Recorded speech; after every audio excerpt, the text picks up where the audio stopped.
আকাশবাণী খবর পড়ছি নমামি বসুরুদ্র। প্রথমে বিশেষ খবর। প্রধানমন্ত্রী নরেন্দ্র মোদী আজ নতুন দিল্লিতে গ্রামীণ ভারত মহোৎসব 2025-এর সূচনা করবেন। ভারত ও ইরান চা বাহার বন্দর, কৃষিক্ষেত্রে সহযোগিতা, বাণিজ্য ও অর্থনৈতিক বিষয়সহ দ্বিপাক্ষিক সম্পর্কের নানা দিক খতিয়ে দেখেছে। কেন্দ্র 2025-এর ডিজিটাল ব্যক্তিগত তথ্য সুরক্ষা সংক্রান্ত নিয়মাবলীর খসড়া প্রকাশ করেছে। চীন সেদেশে ব্যাপক হারে ফ্লু ছড়িয়ে পড়ার খবরের সত্যতা খারিজ করে দিয়েছে। ভারতে এ ব্যাপারে উদ্বেগের কারণ নেই বলে কেন্দ্র জানিয়েছে।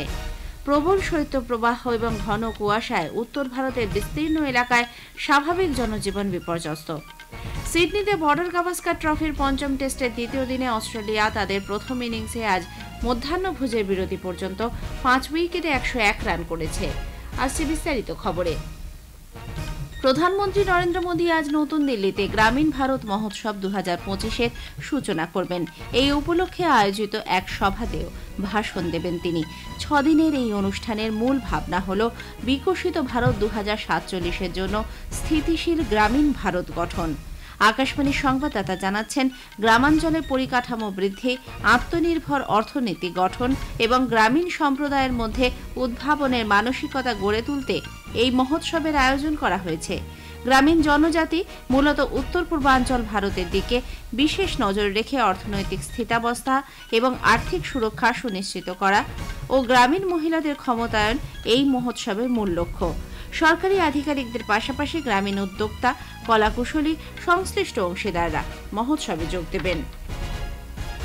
গ্রামোন্নয়ন মন্ত্রী শিবরাজ সিং চৌহান বলেছেন, তাঁর মন্ত্রক চলতি বছরে সমস্ত গ্রামকে দারিদ্র্যমুক্ত করে তুলতে দৃঢ় সংকল্পবদ্ধ। তিনি গতকাল নতুন দিল্লিতে সমস্ত রাজ্য ও কেন্দ্রশাসিত অঞ্চলের গ্রামোন্নয়ন মন্ত্রীদের সঙ্গে এক বৈঠকে একথা জানান। দেশ গঠনে গ্রামাঞ্চলের গুরুত্বপূর্ণ ভূমিকার কথাও উল্লেখ করেন শ্রী চৌহান। তিনি বলেন, গত বছর জুন মাস থেকে এমজি নারেগার আওতায় 136 কোটি কর্মদিবস সৃষ্টি হয়েছে, যার ফলে গ্রামাঞ্চলে 54,83,000 কাজ সম্পূর্ণ হয়েছে। কেন্দ্র বিভিন্ন রাজ্য সরকারকে 50,467 কোটি টাকা দিয়েছে বলেও তিনি জানান। আবাসন প্রকল্পে গত 10 বছরে গ্রামাঞ্চলে 345 লক্ষ বাড়ি তৈরি করা হয়েছে বলে শ্রী চৌহান উল্লেখ করেন। নতুন নতুন পরিবার চিহ্নিত করে তাদের এই প্রকল্পের সঙ্গে যুক্ত করতে সমীক্ষার কাজও শুরু হয়েছে। ভারত ও ইরান চা বাহার বন্দর, কৃষিক্ষেত্রে সহযোগিতা, বাণিজ্য ও অর্থনৈতিক বিষয়সহ দ্বিপাক্ষিক সম্পর্কের নানা দিক খতিয়ে দেখেছে। নতুন দিল্লিতে গতকাল ভারত ইরান বৈদেশিক দপ্তরের 49তম বৈঠকে দ্বিপাক্ষিক সম্পর্কের এই দিকটি পর্যালোচনা করে দেখা হয়। সাংস্কৃতিক এবং দুদেশের জনগণের মধ্যে সম্পর্কের বিভিন্ন দিকও খতিয়ে দেখা হয়েছে। বিদেশ সচিব বিক্রম মিস্ত্রি এবং ইরানের উপবিদেশমন্ত্রী মিজিদ তখত রাভাঞ্চি যুগ্মভাবে বৈঠকে পৌরোহিত্য করেন। বিদেশ মন্ত্রকের এক বিবৃতিতে জানানো হয়েছে, আফগানিস্তান, পশ্চিম এশিয়া ও দক্ষিণ কোকেসাসের পরিস্থিতি এবং বর্তমান আঞ্চলিক ও আন্তর্জাতিক ঘটনাবলীও উভয় নেতা বৈঠকে পর্যালোচনা করে দেখেছেন। আফগানিস্তানের পুনর্গঠন ও অর্থনৈতিক উন্নয়নে চা বাহার বন্দরের গুরুত্বপূর্ণ ভূমিকার বিষয়ে আলোকপাত করেন বিদেশ সচিব বিক্রম মিস্ত্রি। উভয় পক্ষ রাষ্ট্রসংঘ, ব্রিক্স এবং সাংহাই সহযোগিতা সংগঠন এসসিও সহ বিভিন্ন ক্ষেত্রে সহযোগিতা আরও জোরদার করার বিষয়ে তাদের অঙ্গীকার পুনর্ব্যক্ত করেছে। এদেশ সফরে আসা ইরানের উপবিদেশমন্ত্রী ড রাভাঞ্চি বিদেশমন্ত্রী ড এস জয়শঙ্করের সঙ্গেও পৃথক বৈঠকে মিলিত হন। আঞ্চলিক ক্ষেত্রে বর্তমান চ্যালেঞ্জ ও দ্বিপাক্ষিক বিভিন্ন বিষয়ে তাদের মধ্যে আলাপ আলোচনা হয়েছে। উভয় পক্ষ দুদেশের মধ্যেই সহযোগিতা আরও বৃদ্ধির ব্যাপারে সম্মত হয়েছে। বিদেশমন্ত্রী ড এস জয়শঙ্কর গতকাল নতুন দিল্লিতে মালদ্বীপের বিদেশমন্ত্রী ড আবদুল্লাহ খালিলের সঙ্গে বিভিন্ন দ্বিপাক্ষিক বিষয়ে আলাপ আলোচনা করেন। ভারতের প্রতিবেশী প্রথম এবং ভিশন সাগর কর্মসূচির আওতায় মালদ্বীপকে সব রকম সহযোগিতার আশ্বাস দিয়ে ড জয়শঙ্কর ওই দ্বীপরাষ্ট্রের সঙ্গে সম্পর্ক স্থাপনে ভারত যে যথেষ্ট গুরুত্ব দিয়ে থাকে সে বিষয়ে বৈঠকে জোর দেন। মালদ্বীপের রাষ্ট্রপতি ড মোহাম্মদ মুইজুর গত অক্টোবরে ভারত সফরের সময় যে সমস্ত বিষয়ে ঐকমত্য হয়েছিল সেগুলোও খতিয়ে দেখা হয়। মালদ্বীপের বিদেশমন্ত্রী তাদের যে কোনো প্রয়োজনে ভারত যেভাবে তৎপরতার সঙ্গে সহযোগিতার হাত বাড়িয়ে দেয় তার উচ্ছ্বসিত প্রশংসা করেন। কেন্দ্র 2025-এর ডিজিটাল ব্যক্তিগত তথ্য সুরক্ষা সংক্রান্ত নিয়মাবলীর খসড়া প্রকাশ করেছে।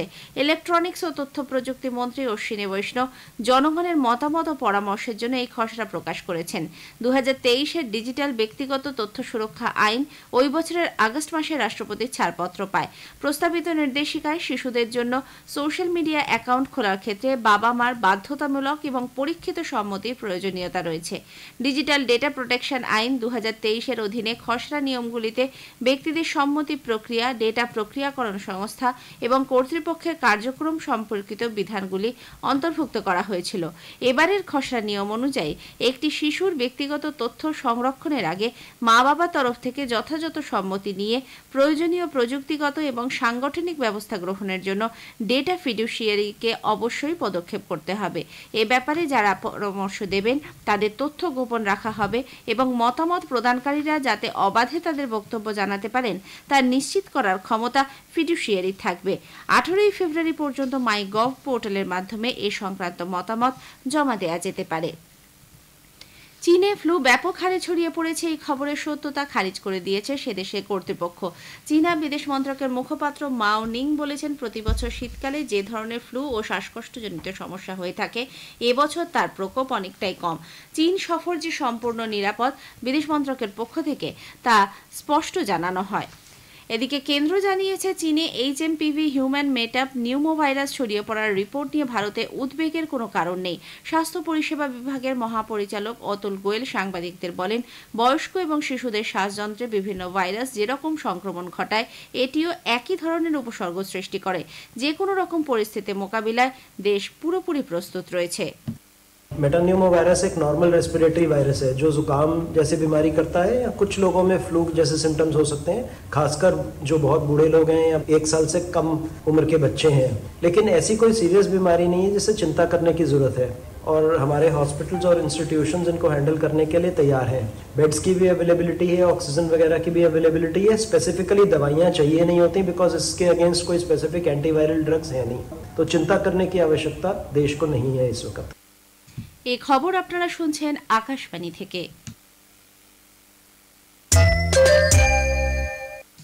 আমাদের সংবাদ শোনা যাবে ইউটিউব চ্যানেল আকাশবাণী সংবাদ বাংলা, ফেসবুক ও ইনস্টাগ্রাম আকাশবাণী সংবাদ কলকাতা এবং এক্স হ্যান্ডেল AIR নিউজ কলকাতাতে। প্রবল শৈত্যপ্রবাহ এবং ঘন কুয়াশায় উত্তর ভারতের বিস্তীর্ণ এলাকায় স্বাভাবিক জনজীবন বিপর্যস্ত। আজ ভোরে কুয়াশা চাদরে ঢাকা পড়ে যায় একাধিক এলাকা। কিছু কিছু জায়গায় দৃশ্যমানতা শূন্যে নেমে যায়। দিল্লি, উত্তরপ্রদেশ এবং হরিয়ানায় যানবাহন চলছে অত্যন্ত ধীর গতিতে। কুয়াশার জেরে গাড়ি চালাতে সমস্যা হচ্ছে। স্বাভাবিকভাবেই বিঘ্নিত দিল্লির উড়ান পরিষেবা। দিল্লির আন্তর্জাতিক বিমানবন্দর কর্তৃপক্ষ লিমিটেড ডায়াল সামাজিক মাধ্যমের এক বার্তায় যাত্রীদের বিমান সূচি সম্পর্কে নিয়মিত তথ্য পেতে এয়ারলাইন সংস্থার সঙ্গে যোগাযোগ রেখে চলার পরামর্শ দিয়েছে। এদিকে ভারতীয় আবহাওয়া দপ্তর IMD আগামী 2 দিন উত্তর পশ্চিম এবং মধ্য ভারতে খুব ভোর এবং রাতের দিকে ঘন কুয়াশা তীব্র ঠান্ডার পূর্বাভাস দিয়েছে। অন্যদিকে পশ্চিমী ঝঞ্ঝার প্রভাবে জম্মু কাশ্মীর, লাদাখ, গিলগিট, বালতিস্তান এবং মুজাফফরাবাদে তুষারপাত ও ভারী বৃষ্টি হতে পারে।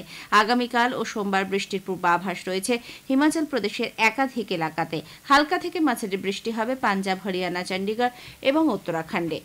জাতীয় রাজধানী এলাকায় দূষণ এড়াতে বাতাসের গুণমান ব্যবস্থাপনা কমিশন পর্যায়ভিত্তিক কর্মপরিকল্পনা বা গ্র্যাপ স্টেজ 3 চালু করেছে। ওই এলাকায় বাতাসের দূষণের পরিমাণ ফের বেড়ে যাওয়ায় সিদ্ধান্ত নেওয়া হলো। এর আওতায় নির্মাণ বা রাস্তা তৈরির কাজ বন্ধ থাকবে। এছাড়াও BS3 এবং 4 পেট্রোলে 4 চাকার গাড়ি চলাচলের উপরেও নিষেধাজ্ঞা জারি করা হয়েছে।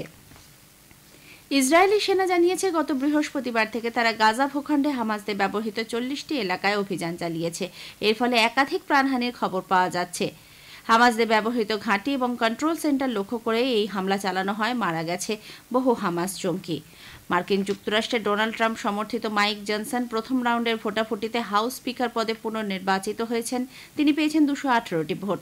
অন্যদিকে ডেমোক্র্যাট হাকিম জেফ্রিস পেয়েছেন 215টি ভোট।